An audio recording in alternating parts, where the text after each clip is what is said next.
మీకు ఇస్తాను, మీరు అలానే చేసుకుంటారు దగ్గర. చిట్టిబాబు గారు మీకు మాట చెప్పనా, దయచేసి వినండి, అర్థం చేసుకోండి పెద్దవారు. ఇప్పుడు సుజాత గారు ఏం మాట్లాడినా, బాలకోట గారు మాట్లాడినా మీరు ఒక పాయింట్ గుర్తుంచుకోండి. మీ టర్మ్లో మీరు మాట్లాడారు, మీరు మాట్లాడేది మాకు బాగా అర్థమవుతుంది. దయచేసి అన్యదా భావించవద్దు పెద్దవారు, మీరు పాయింట్ నోట్ చేసుకోండి. సుజాత గారు మీరేం చెప్పదలుచుకున్నారో సూటిగా చెప్పండి. సార్, కళ్ళ ముందుట ఎన్ని సాక్ష్యాలు కనిపించినా, అటు ఈడీ సాక్ష్యాలు ప్రవేశపెట్టినా, సిబిఐ సాక్ష్యాలు ప్రవేశపెట్టినా, అటు న్యూస్ పేపర్లో, మీడియాలో ఆంధ్ర రాష్ట్రం మొత్తం కోడై కూర్చున్నా కూడా ఈ 999 చిట్టుబాబు గారు మాత్రం జగన్మోహన్ రెడ్డి గారు అసలు ఆణి ముత్యం, స్వాతి ముత్యం అని చెప్పి మాట్లాడతారు.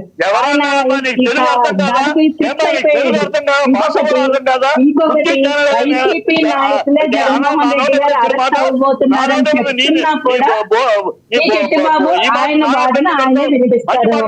ఇంకొక విషయం సార్, కొంచెం ఆయన మ్యూట్ చేయండి సార్, కొంచెం ఆయన మ్యూట్ చేయండి. చిట్టుబాబు గారు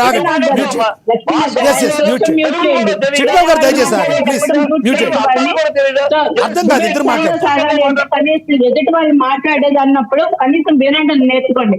ఇంకొకటి, నాకు ఇన్నాళ్ళు ఒక డౌట్ ఉండేది సార్, చిట్టుబాబు గారికి మెగా ఫ్యామిలీ అంటే ఎందుకంత అక్కసు అని ఒక డౌట్ ఉండేది సార్.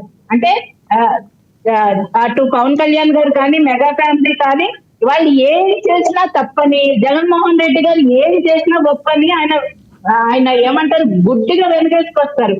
ఈ రోజు ఒక మాట అన్నారు, పవన్ కళ్యాణ్ గారు జుట్టు ఎగరేసుకుంటూ మాట్లాడతారంట. ఈ రోజు నాకు అనిపిస్తుంది సార్, పవన్ కళ్యాణ్ గారు జుట్టును చూసి అక్కసుంటేమో మరి ఈయనకి అదే బాధపడుతున్నారేమో, అది ఆయనకి జుట్టు మీద బాధపడుతున్నారేమో నాకు అర్థం కావట్లేదు.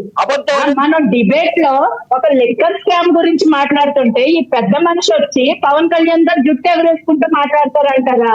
అక్కడ ఏమన్నా వయసుకు తగ్గట్టు మాట్లాడుతున్నాడండి ఆయన?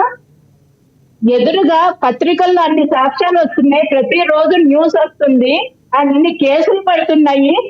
ఎన్ని అయితే 400 కోట్ల పైగా బంగారం కొన్నారని అంత సాక్ష్యాలు కనిపిస్తుంటే కూడా జగన్మోహన్ రెడ్డి గారు ఎటువంటి స్కామ్ చేయలేదు, ఎటువంటి అవినీతి చేయలేదు అని వాదించడం సిగ్గుండాలి సార్.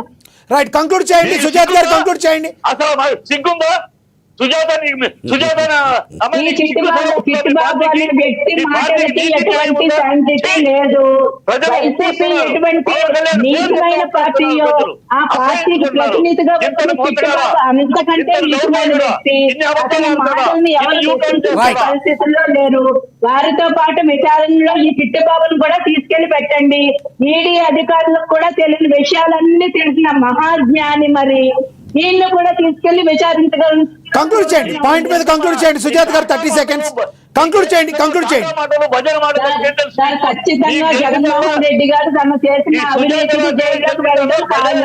ఆయనతో పాటు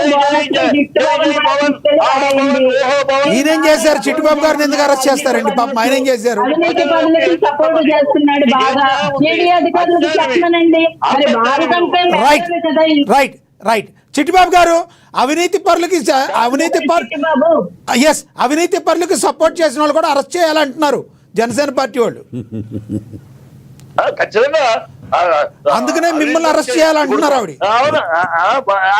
ఈ సొల్లు ఇదంతా ఈ జనసేన రైట్, మీరు టాపిక్ మీద కంక్లూడ్ చేయండి.